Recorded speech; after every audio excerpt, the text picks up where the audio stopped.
de exonerações ocorridas nas SRS.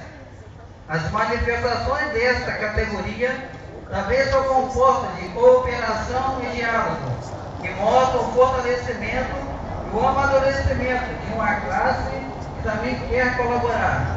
Receber tratamento igualitário e adequado de quem tem o dever de zelar pelo serviço e bem público, no caso, o governo de Minas.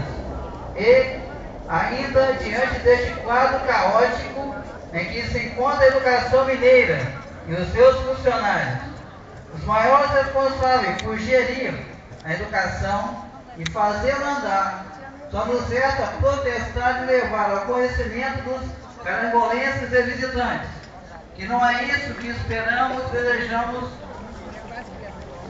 para o país.